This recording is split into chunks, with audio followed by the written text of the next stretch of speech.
네, 가보겠습니다. 오늘 배운 건 건축법에 대한 부분에 대해서 이제 데일리 리뷰를 좀 처리해 봅시다. 우리 이제 데일리 리뷰도 이제 7번째예요. 한 번밖에 안 남았어요, 이제. 그렇죠? 그러면 이제 다 모아놓으면 그것만 또 80문제. 훌륭하다, 아주 그냥. 이제 앞으로 이제 유튜브에 뜨면 또 딱 또 확인해 보면 되겠죠. 그리고 또 뭐 원래 동영상으로 봐도 되고. 그렇죠? 여기 봅니다. 그러면 이제 용어 정의에 대한 부분으로 리뷰를 해 봅시다. 용어 정의에 대한 설명입니다. 옳은 거라고 나오죠. 주요 구조부는 내기바 모지주, 주요 구조부, 매력벽, 기둥, 바닥, 보, 지붕틀, 주계단이에요. 그래서 우리가 오해하지 말 건 주요 구조부와 관련된 부분에서 내용을 봤고요. 지하층에 대한 부분이 있습니다. 지하층이란 뭐라고 나오죠? 건축물의 바닥이 지표면 아래에 있는데 바닥에서 지표면까지의 평균 높이가 층 높이의 2분의 1 이상인 걸 지하층이라고 하거든요. 또 우리가 바닥, 주계단 2분의 1. 그리고 제발 나중에 이거 복습할 때도 답을 외우려고 하지 말고 그 문장 지문과 내용을 파악하려고 애를 써야 돼요. 어떤 분은 답을 외워버리고선 탁탁탁탁탁 다 복습했어. 장난해요 지금? 뭐라고요? 그게 아니라고요. 그러니까 내용을 보라는 얘기지 답 맞추는 건 당연한 거지. 아니 바보 아닌 이상 두세 부분 답은 다 알지. 그렇지도 않더라고요. 그렇죠? 어쨌건 답은 3번이고요.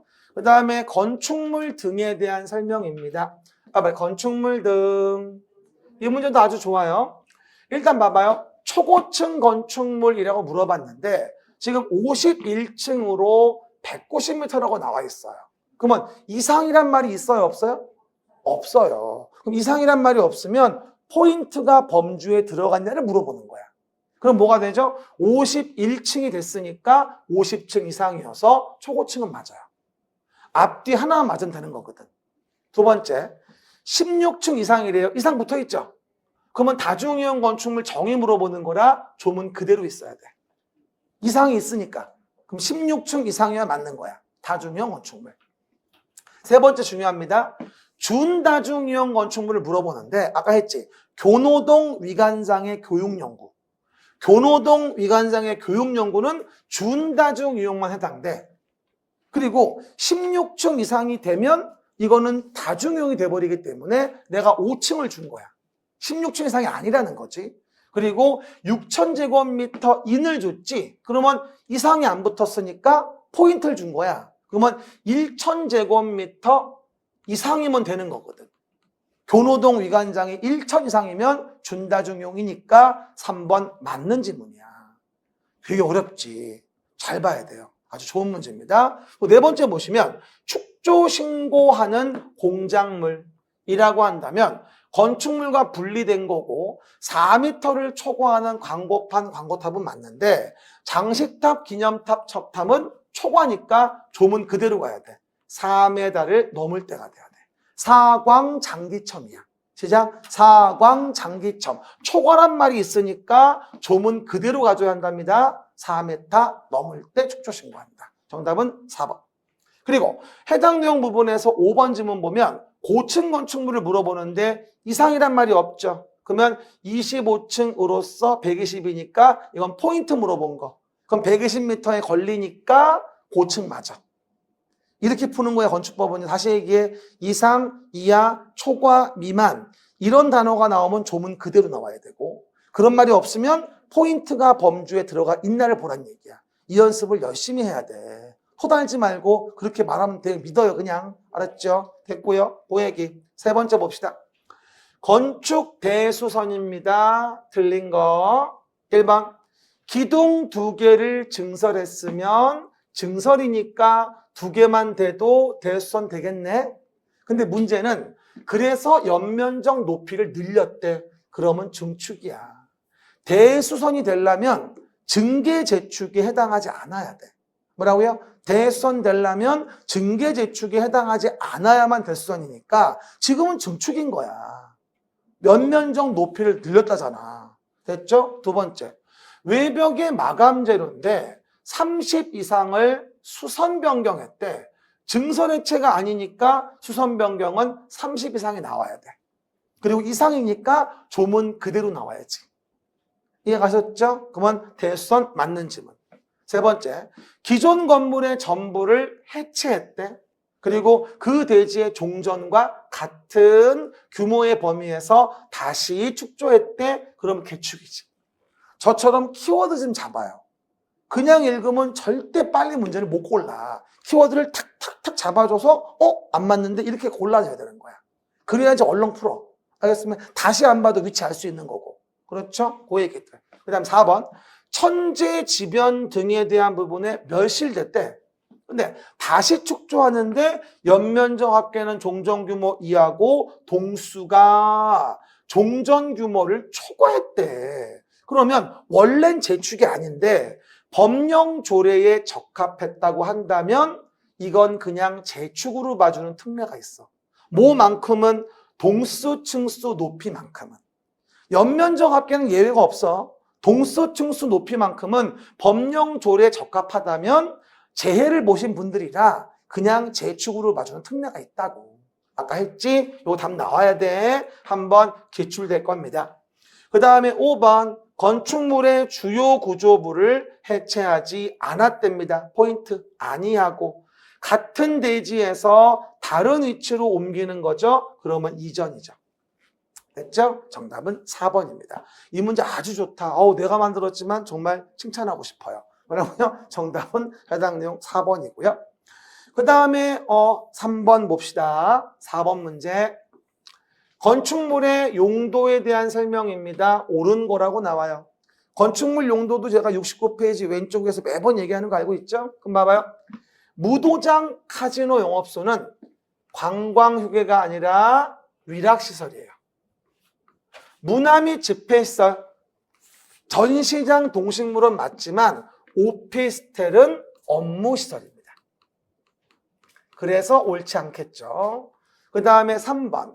2종 근린생활시설 되어 있는데 일반 음식점하고 동물병원은 맞아요. 그런데 장례식장이 아니라 이건 장의사예요. 장례식장은 따로 있어요. 28번 장례시설에. 그렇죠? 장의사가 2종 근린생활시설이에요. 그래서 X고요. 그 다음에 답은 4번이겠죠. 다중생활시설이 500제곱미터 이상이면 이건 숙박시설이에요. 다중생활시설이 500 미만이면 2종 근린생활시설이에요. 69페이지 오른쪽에 있듯이. 그래서 우리가 정답은 4번이고요. 그 다음에 1종 근린생활시설 되어 있는데 300의 중개사무소래요. 중개사무소는 30 미만이 돼야 1종이에요. 30 이상 500 미만이면 뭐다? 이건 2종이죠.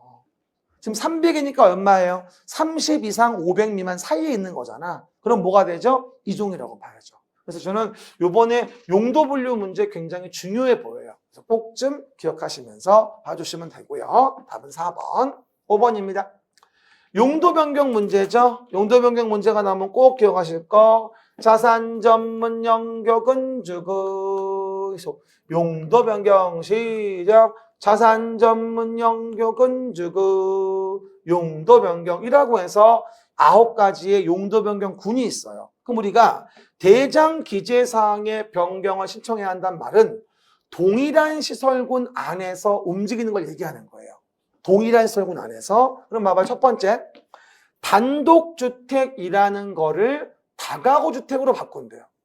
이건 뭐다? 주거 업무시설군에서 단독주택이라는 29가지 중 단독주택 하나, 단다가공 그 안에서 움직이는 거예요. 그러면 대장기재 변경에 대한 부분을 할 필요가 없다고 했어요. 그러니까 9개 중에 같은 라인에서의 바꾸는 거면은 대장기재 변경인데 29가지 중 하나 안에서 움직이는 건 뭐다? 대장기재 변경이 필요 없다고요. 그래서 단독을 다각으로 바꾸는 거는 29가지 중 단독 안에서 움직이는 거라 대장기재 변경도 필요 없어요. 알겠죠? 하지만 2번은 뭐가 되어지죠? 문화집회시설군 안에서 문화집회시설을 종교시설로 바꾸는 거니까 이건 동일한 시설군 안에서의 변경이거든요. 그럼 2번이 바로 대장기재 변경하는 것으로 옳은 것이 되어지겠죠. 70페이지 왼쪽에 보면서 봐요. 그리고 3번입니다. 노유자 시설을 판매로 바꾼답니다. 노유자면 교육복지. 판매는 영업이겠죠? 올라갑니다. 그럼 3번은 허가받는구나라고 아시면 되고, 4번 창고를 업무로 간대요. 창고는 산업 등이에요. 근데 업무로 간다면 이렇게 오는 거죠. 내려옵니다. 그럼 4번은 뭐다? 신고. 5번 발전시설을 공장으로 간답니다. 발전 여기 있네. 전기통신. 공장은 산업 등이죠. 올라가니까 5번은 허가입니다. 본 거 또 봐도 모르겠죠. 참 이게 쉽지가 않아. 그러니까 자산 전문 영교 근주고 잘 외워주고 올라가는지 내려가는지 옆으로 가는지 29가지 중 하나 안에서 바뀌는지, 그렇죠? 그런 것들 이해해 보셔야 됩니다. 정답은 2번. 6번 문제입니다. 요것도 중요해요. 지구 단위 계획구역이 아니고 계획관리지역이래. 70페이지 오른쪽 밑에. 그리고 동이나 읍에 해당하지도 않는데, 그럼 포인트는 아닌이야. 그러면 우리 그림책 70페이지 오른쪽 밑에 있듯이 A 섹터를 얘기하는 거야. 도시도 아니고 동읍도 아니고 지구 단위 계획구역도 아닌 저 푸른 초원 위에 그림 같은 집을 짓는데 완전 시골에서 무슨 방화지구 안에 건축물, 뭐 대지와 도로와의 관계, 대지 분할 제한, 도로의 지정 폐지 변경이 뭐가 필요해? 저 푸른 초원 위에서. 도시도 아니고 동읍도 아니고 지구 단위 계획구역도 아닌 완전 시골 꼴짜구니에서 이런 게 왜 필요하냐고. 적용하지 않는다. 그러면 무엇을 적용하겠습니까? 건폐 용적률만큼은 적용합니다. 70페이지 오른쪽 밑에 그림책에 언급이 돼 있는 거죠. 알겠습니까? 잘 보시면 돼요. 이거 나오면 꼭 답은 1번으로 나와요. 그래서 위치 파악하고 어딘지 A 섹터의 의미를 이해하십니다. 알았죠? 그 정도. 7번입니다. 허가권자는 다음의 주요 건축물에 대하여 건축 허가를 하기 전에 안전영향평가를 의뢰하여 실시한다. 이것도 중요하지. 안전영향평가 초고층이면 해야 되고, 다음의 조건을 모두 충족하면 해라. 연면적 10만 제곱미터 이상, 그 다음에 16층 이상이 동시 만족이 될 때. 초고층이 아니라면 두 번째에 의해서. 그렇죠? 그럼 답은 기역은 초고층, 니은 디귿 동시 만족해가지고 뭐 하죠? 우리가 안전영향평가 있어야 된다. 정답은 5번이라고 이해할 수 있겠죠. 그럼 다음 문제 봅시다. 대지, 도로, 건축선 등과 관련된 부분들을 정리해 봅시다. 그럼 봐봐요. 대지, 도로, 건축선. 시작. 틀린 거. 기운 내봐야 집에 가야지 이제. 그럼 봐봐요. 첫 번째. 조경에 대한 설명이 물어보고 있습니다. 봐봐요. 조경. 그럼 조경은 당연히 해줘야 되는데 연면적 합계 1000제곱미터의 물류면 1500 미만이잖아요. 그럼 물류시설이면 조경을 1500 미만이니까 안 해도 되긴 돼. 그러나 상업지역이면 해야 돼. 맨날 이게 답이야. 주거상업지역에서는 1500 미만의 뭐하죠? 물류여도 뭐다? 조경을 하여야 한다. 그러니까 X라고 쓰면 안 되지. 그러니까 상업지역에서는 1500 미만의 물류여도 적용해야 되니까 맞는 거지. 지금 틀린 거 물어본 거니까 오해하지 말고 맞는 거야. 상업지역이면 적용해야 한다는 얘기야. 그러니까 맞는 지문인 거지. 두 번째 봅시다.